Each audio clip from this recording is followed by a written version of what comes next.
What we're going to try to do now is kind of delve into the deep politics of what's going on in Ukraine currently. As you know, Ukraine has suffered heavily at the hands of Russian aggression, most recently in the case of the Sea of Azov. The United States and the EU just recently implemented a new round of sanctions, so it's an issue of what the West will be doing, how Russia will react, and how Ukraine will proceed into its future in terms of building its military and its democracy. Joining us this morning to share their perspectives on the current situation are two experts, Ambassadors Volker and Ambassador Dobryansky.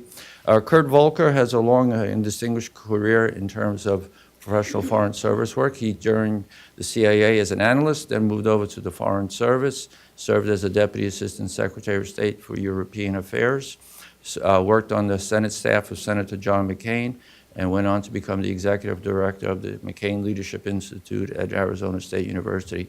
Also served as the U.S. Permanent Representative to NATO, and most importantly right now is the U.S. representative to the discussions on Minsk and Ukraine's peace process. So we're delighted to have him with us. Also joining him, as I mentioned, is Ambassador Dobryansky, an expert in her own right in foreign affairs, with a specialty on Eastern Europe and the former Soviet space, as well as political military affairs.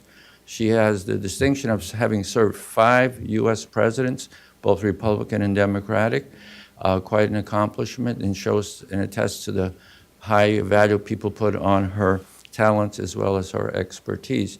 Under President George W. Bush, she served as Undersecretary for Democracy and Global Affairs. Currently, Paula is with the Belfer Center for Science and International Relations at the JFK School at Harvard. So we're delighted to have both of them. Kurt, I'll turn it. Do you have a preference who goes first? Or we'll let Kurt go first. Thank you very much. I'm delighted to be here. And thank you for that introduction, Ambassador Papadiuk. And I'm glad to have the opportunity to follow Ambassador Chali, because I'm going to pick up exactly where he left off, which is that Ukraine does have very strong friends in the United States and including the U.S. government. We strongly support Ukraine's sovereignty, its territorial integrity, and the development of a genuinely successful, democratic, market-oriented, open, and secure Ukraine for all of its people. When I was asked a year and a half ago to be a U.S. Special Representative for the Ukraine negotiations, I wanted to make sure that we had clear goals from the beginning. And in speaking with Secretary of State Tillerson, we said it very clearly. The U.S. supports the sovereignty and territorial integrity of Ukraine, and therefore calls for the return of the territories that Russia has invaded and occupies. And we support the safety and security for all Ukrainian citizens, regardless of ethnicity, nationality, or religion. That is still our approach, and we stand by it very much. I would say that we have seen progress. We've not seen Russia change its attitude. So Russia still occupies the territories in Ukraine, still conducts fighting on a nightly basis, and as was just mentioned recently, made an additional grab of claiming unilateral control of the Kerch Straits and therefore access to the Sea of Azov, which we have condemned and which to which we have applied sanctions, which was just mentioned. On Friday, the U.S., the European Union, and Canada, in a coordinated effort, applied new sanctions and mentioned not only Crimea, as we are dealing with the 5th anniversary of Russia's claimed annexation, but also now Russia's claim to the Kerch Straits. But what we have done is we have strengthened the unity that Ambassador Chali talked about, whether it is the U.S.-Ukraine very close cooperation, or whether it is the U.S. and Europe and Ukraine and Europe, we have built a stronger position than we were in a few years ago. We have sustained sanctions and increased them. If you remember a couple of years ago, there were questions about whether the U.S. would be lifting sanctions or whether the EU might be divided on that and lift sanctions. The opposite is now true, and I think it is a very stable position and a strong and sustainable position. Likewise, we lifted the arms embargo that had been applied to Ukraine, singling Ukraine out as a country that would not get lethal defensive equipment.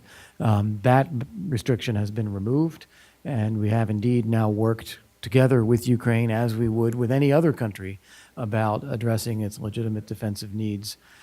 That included deliveries of anti-tank systems and support for anti-sniper systems, and we'll be working on other things in the normal course of business, as we do with many countries around the world. You may be aware that the Congress has appropriated $250 million in foreign military financing for Ukraine, and that we were also open to foreign military sales to Ukraine. So this will be dealt with in the normal course of business as we move forward. We issued a declaration of policy under the Secretary of State Pompeo on July 25th of last year, the Pompeo Declaration, which made clear that the U.S. does not and will not recognize Russia's claimed annexation of Crimea. It is similar in nature to the Wells Declaration of 1940, which was issued when Russia invaded and occupied the Baltic states and claimed to take them as part of Soviet territory. And for those of us who served in government in the period when they were occupied by the Soviet Union, it was very important to us that we had on record this longstanding U.S. policy when the time came for them to regain their independence. And we wanted to be sure that we had on record as well the same thing of not recognizing Russia's claims to Ukraine. There are significant humanitarian issues at stake here, and we make a point of talking about them. We call on Russia to release the sailors that it has imprisoned immediately. There is no justification for holding them. We call on them to release political prisoners that they have taken. There has been a growing concern over human rights in Russian-occupied Crimea, and you have political prisoners taken from there. You also have resettlement of people, both Tatars leaving and others being brought in, which is of great concern as well. So we call attention to those humanitarian issues and urge Russia to address them immediately. Also, in the conflict area in eastern Ukraine, there is a terrible humanitarian situation that affects the local population there. And it is a bitter tragedy that Russia claims to be supporting the rights and interests of Russian-speaking Ukrainians, when in fact their actions are only harming those people. And it is harming them in terms of the number of civilians killed or wounded, the difficulties in getting access to basic goods and supplies, needing to cross a very dangerous separation line that separates military forces in eastern Ukraine. And because of the collapse of the economy, the hardships that people face, even in terms of basic food security or clean water supplies or access to medicines and so forth. So we urge that the Russians do everything they can to alleviate the humanitarian suffering of that population, particularly by making good faith efforts to end the conflict, which Russia has not yet done. We have also worked very hard to support Ukraine's democratic institutions, including those about good governance and fighting corruption, its economic development and economic reforms, and the security sector reforms as well. As you know, Ukraine is going into presidential elections March 31st for the first round and then mid-April for the second round. These are truly democratic and competitive elections. I have no doubt that we will find flaws in the electoral process and how it is conducted. Let's not kid ourselves. But at the same time, the fact that we are sitting here today, less than 2 weeks before the election, and have no idea who's going to win, indicates that at least it is a democratic and competitive election. And I think that is very important for Ukraine and very important to demonstrate that in the region. The United States does not take sides in elections. We're not identifying a candidate that we want to see win. We identify principles. And what we want to see is a Ukraine that is strengthening its democratic institutions, that is cleaning up its economy and fighting corruption, and that becomes a hospitable place, a welcoming place for foreign investment that will help the economy grow and help raise the living standards of all Ukrainians. There has been a lot of progress made in the past few years since the Maidan, but there is a lot more progress that needs to be made. And we hope that whoever wins in these elections and whoever emerges victorious in the parliamentary elections takes this seriously as possible and as aggressively as possible to really push on these reform issues. And they will find strong partners in the United States as well as in the European Union and elsewhere.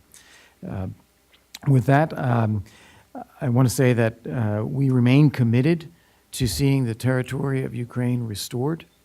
We will engage in negotiations with Russia when Russia is ready to do so. This is not over the heads of Ukrainians, but fully coordinated with our Ukrainian friends, as always, and also fully coordinated with our European friends, France and Germany, that lead the Normandy process. We have strengthened our support for Ukraine, and it is sustainable, and that puts us in a very good position to be able to negotiate if and when Russia is ready to seriously talk about ending the conflict, withdrawing its forces, and seeing the territory restored as is called for in the Minsk agreements. So with that, I'll pause here and thank you all for inviting me, and I look forward to hearing from Paula as well. Let me congratulate Nadia McConnell and the U.S.-Ukraine Foundation truly for all the work that you have done. You've been vigilant, and you really represent exactly what the Ambassador Charlie has mentioned, Ambassador Volker, and that is that Ukraine does indeed have many friends. And by the way, the friends go beyond just, if I could say, the Ukrainian-American diaspora. You will hear from today quite a few experts who will be speaking to the security issues, the economic issues, other issues, democracy issues, and who are very committed to seeing a very peaceful, prosperous, independent Ukraine. Independent in the sense where its sovereignty is not compromised, which it is. I also want to recognize the fact that there is the Friends of Ukraine network, which I think has been an important vehicle. And I especially underscore that because of the delegations here, looking at the UN, as the ambassador mentioned, rule of law, and also women's entrepreneurship. Friends of Ukraine matter, and in all different spheres, in all different areas. Let me compliment a few of the areas that Ambassador Volker had raised. He gave you, as the envoy, the special representative, the very official policy, which we're so gratified to not only have him in that position, but also, I will say, this administration, the Trump administration, has been very vigilant about its focus on Ukraine and trying to assist Ukraine in different ways that would matter. Let me mention a few points. First is a key one, I think, when you look at Ukraine maybe from the outside, and Nadia asked me to look at it a little bit from the non-official, the outside, and that is, number one, Ukraine matters. It matters. It's in a very strategic position. It's at the crossroads of Europe and Asia.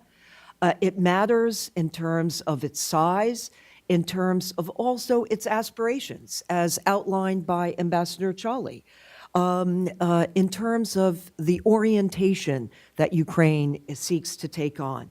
So politically, economically, and militarily, Ukraine is of strategic importance to the United States, to also the transatlantic community. It matters. Secondly, I do want to underscore a number of points that Ambassador Volker raised. The few points that really are key here, he mentioned the Pompeo Declaration. That is absolutely crucial, the non-recognition policy of the illegal annexation of Crimea. And in this context, it's very fitting that we raise this and remind everyone of this non-recognition policy, because, in fact, just earlier this week, Russia was celebrating the 5th anniversary of its claim. So we must be vigilant. And I think it's not only a matter of governmental policy, but it's also a matter of those in civil society, those institutions that also have a very strategic and important voice in this effort. So that's the first. And of course, the second is that the conflict has not ceased. The ambassador referred to the state of play, and all of you represent a stake in seeing that peace come about. And we want to see that because it matters to you, it matters to Europe, and it also matters to us. And we hope that ultimately that the discussions that have taken place, that actually they would bear some fruit, but to date they have not. I also want to remind of something that I know that does matter to many Ukrainians, and that's going back to the Budapest Memorandum. And I raise it because of the sovereignty issue, because that memorandum also referenced the importance of Ukraine's sovereignty, and whereupon Ukraine relinquished its nuclear weapons in return for the protection of its sovereignty and territorial integrity. So we need to be vigilant. You began, in fact, your presentation by referencing and referring to the importance of Ukraine's sovereignty.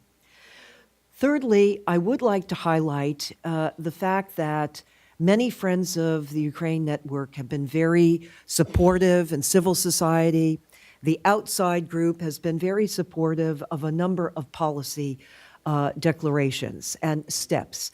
The first being the existence of an envoy. And Ambassador Kurt Volker's coming here today, I think, underscores not only his commitment, the policy presentation that he rendered, also underscores the detail, the scale and the scope of which we are engaged in this and want to see peace and stability. So thank you for your coming today. It matters greatly. I also want to cite the fact that I remember when President Poroshenko came to the United States and he made an appeal before our Congress. At the time, he made an appeal for, he said, blankets they're helpful, but they're not going to win the conflict. We need arms. I remember that phrase about the blankets and the need for arms. And this administration has followed up on Ukraine's request, specifically for those arms that could be well used by the Ukrainian militarily. And then you'll be hearing from the security panel, but I want to reference this. There has been quite a discussion from a number of your neighbors, Poland, the Baltic states. They have come here to the United States and have raised the importance of a permanent presence, a permanent base on the front.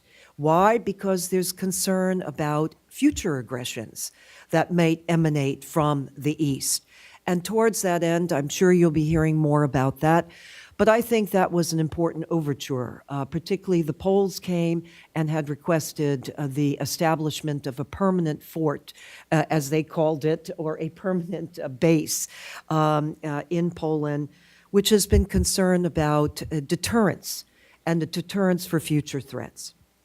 Elections are upon us, and when you think about civil society, I just want to underscore your elections are coming up March 31. It's absolutely crucial and essential to have your voice in that process. This particular forum is focused on democracy and democracy development. You matter. And government has a role, but you matter in this. Two more points, and I'll close. I do want to underscore the humanitarian situation. I know that one of my last visits to Ukraine, I was very struck when we gathered at America House that there were many Ukrainians who came to America House at the U.S. Embassy, and they first and foremost raised this issue. The fact that you have 1.5 to 2 million, the numbers that I've heard, in terms of internally displaced persons. People were concerned not only about their livelihood, they were concerned about returning to their homes, but they were also concerned, by the way, and thinking about the upcoming elections, about having a vote and influence in that process. All of these things matter, and I wanted to highlight that because the U.S.-Ukraine Foundation has really made that certainly a priority. They have vocalized it here in Washington, and I want you to know there are other civil society organizations here in the U.S. that have brought in, by the way, a mixed group of women parliamentarians who have come, and I say mixed group, representing different political parties, who have come and who have spoken to this issue and have said that has to be corrected. in this day and age, to have this happening is just, it's unthinkable. And here that Ukraine has this situation, it must be addressed, it must be corrected. Finally, my message is to all of you, especially the delegations that are visiting here, your activism does matter. As I said, your voice matters. The work that you're doing really does matter. Governments do come and go. Governments have policies, but it's the voice of the people. It's also the bottom-up approach in many ways. Leadership matters, but what you do also matters in bringing about change. Don't think that you cannot turn about and also make significant changes. So I did want to give that message to complement your message, because you give the governmental. I wanted to give a message that many of us care about deeply, and that is the activism of the Ukrainian civil society, and you represent the best of that. This month has several meanings, and I'll close on this. Nadia mentioned Taras Shevchenko. I will say very proudly that I have photographs of my father. My father was Dr. Lev Dobryansky, was there at the breaking of the ground with Eisenhower for that statue. And thank you for that. I have to say that is a very meaningful, in many ways, in terms of what Shevchenko's presence here certainly means for all of us. It was also mentioned, too, that this month, by the way, because looking at all of the women here, earlier, 2 weeks ago, was International Women's Day. And I do want to underscore that because this month matters in terms of women's activism. So we're very grateful that we have such a series of delegations here at large. Your presence is really terrific. Thank you for being here. And I, too, would like to say, Slava Ukraina.